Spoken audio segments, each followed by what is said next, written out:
हरिओम प्रिय दर्शकों, यदि आपकी कन्या राशि या कन्या लग्न है तो इस वीडियो को बहुत ध्यान से देखिएगा, समझिएगा। इस वीडियो में हम समझने वाले हैं वैभव योग के विषय में।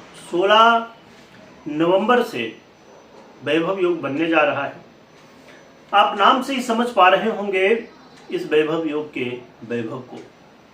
तो क्या प्रभाव आपके जीवन में पड़ेगा और ये वैभव योग क्यों और कैसे बन रहा है, आइए जानते हैं।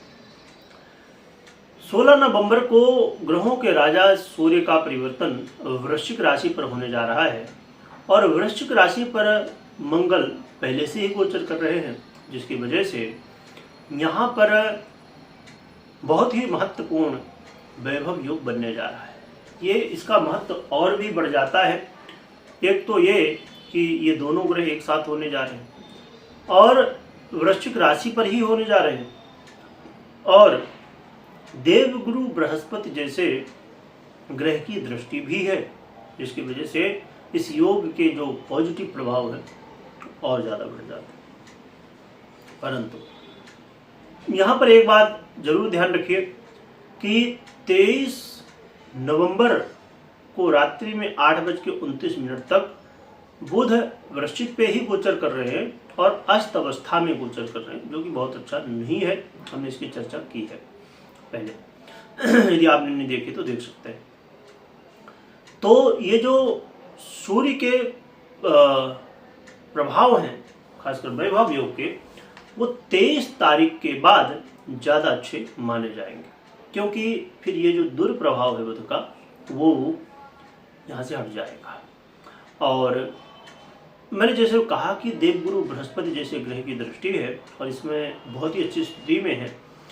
तो देवगुरु बृहस्पति अच्छी स्थिति में तो है, परंतु ये 5 दिसंबर को अपना परिवर्तन कर लेंगे और इनकी दृष्टि यहाँ से हट जाएगी, जिसकी वजह से देखा जाए तो है तो एक महीने का गोचर 16 नवंबर से लेकर 15 दिसंबर तक, परंतु ये जो मुख्यतः सबसे अच्छा समय हो सकता है इस गोचर में वो है 23 नवंबर के बाद और 5 दिसंबर तक का समय। इसमें और भी अच्छे प्रभाव मिल सकते हैं।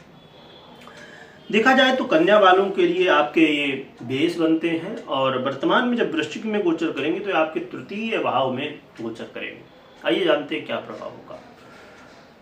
ये गोचर काल का प्रभाव आपके जीवन में देखा जाए तो यदि आप कोर्ट कचहरी के मामलों में परेशान थे तो इससे मुक्ति, इससे बाहर कैसे आया जाए, ये आपके पक्ष में कैसे प्रभाव दिखे, इसके लिए आपको अवसर मिल सकते हैं। तो कोर्ट कचहरी के मामलों में आपको लाभ हो सकता है। विदेश से जुड़े हुए क्षेत्रों में कामों में लाभ हो सकता है और आपके जीवन में यदि आप लगातार व्यय की स्थितियां देख रहे थे तो व्यय में कमी आएगी और बड़े अच्छे प्रभाव हैं सूर्य के और आपके जीवन में इनका जो प्रभाव है वो हर एक क्षेत्र में जोश में वृद्धि करेगा। ये भी प्रभाव यहाँ पर देखने को मिलेगा। तो प्रिय दर्शकों, ये एनर्जी आपके लिए बड़ी महत्वपूर्ण होगी, क्योंकि जब हम अपने आप में कभी महसूस किया होगा कि थकावट महसूस हो रही है, थोड़ा सा लग रहा कि अरे चलो आज नहीं कल करते हैं, इस चक्कर में बहुत सारे काम रह जाते हैं। तो अब इस समय आपकी एनर्जी में वृद्धि, आपके काम करने की जो स्पीड है वो भी बढ़ेगी। आपको कई क्षेत्रों में सफलताएं भी मिलेंगी और आपको यदि आप क्रिएटिविटी या सोशल मीडिया से जुड़े हैं, वो भी सरकार से रिलेटेड काम करते हैं, यहाँ पर लाभ हो सकता है। देखिए, सोशल मीडिया में एक अभी मान लीजिए वो तो भगवान की कृपा है, जिसके ऊपर जहाँ जो भगवान चाहते हैं, पर सोशल मीडिया से यदि आप जुड़े हुए, कई बार लोगों का जब एक नया नया अवसर होता है, सोशल मीडिया से जुड़ते हैं, अलग अलग कंटेंट बनाते हैं, तो यहाँ पर एक बड़ी महत्वपूर्ण स्थिति होती है, क्योंकि सोशल मीडिया एक ऐसा है जहाँ पर आप जो भी कंटेंट बनाते हैं तो बनाते हैं, पर सही कंटेंट को चुनना ये बहुत ज़रूरी है।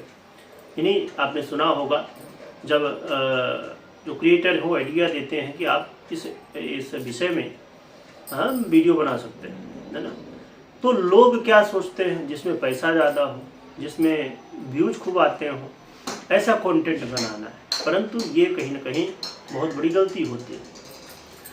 तो आपको सही कंटेंट में यदि आप आगे बढ़ रहे हैं तो आपको अच्छे मौके मिलते हैं। तो ग्रह स्थितियाँ काफ़ी ज़्यादा इसमें प्रभाव डालते हैं। इसके अलावा हम बात करें तो सूर्य के जो प्रभाव हैं ये आपके और आपके पिता के लिए काफ़ी अच्छे हैं। आपके रिश्तों में सुधार और पिता के जीवन में भी कई लाभ की स्थितियाँ, सुधार की स्थितियाँ भी बनेंगी। आप धर्म कर्म से जुड़ेंगे, यात्राओं का भी अवसर मिलने वाला है। तो इन सभी विषयों पर आपको सूर्य बड़े अच्छे लाभ दे रहे हैं, परंतु ये ध्यान में रखिए कि कई बार थोड़ा सा गलतियां जल्दबाजी में हो सकती हैं, तो धैर्य बहुत रखिएगा। धैर्य नहीं खोना है, सोच समझ के हर एक काम को करना है, इस बात का जरूर ध्यान रखिए। बाकी बड़े ही अच्छे प्रभाव हैं। और अब हम बात कर लेते हैं कि उपाय क्या करना चाहिए। तो उपाय के रूप में एक तो अपनी दिनचर्या को बेहतर करिए, गुरु भास्कर की आराधना करिए, अर्घ्य दीजिए और अपने माता पिता का आशीर्वाद लीजिए। साथ में आप अपने घर में सूर्य यंत्र स्थापित कर सकते हैं विधि विधान के साथ, और या तो आप एक मुखी रुद्राक्ष भी धारण कर सकते हैं। इनमें से जो भी उपाय लगे आप कर सकते हैं। भगवान गुरु भास्कर की आपके ऊपर कृपा हो और आपका कल्याण हो। हमेशा इस बात का ध्यान रखें कि कभी भी कोई भी निर्णय लेना हो तो अपनी पर्सनल कुंडली विश्लेषण के बाद ही निर्णय लें। कमेंट में जय सूर्यदेव लिखिएगा, इसके साथ स्मरण करिएगा। वीडियो देखने के लिए बहुत बहुत धन्यवाद।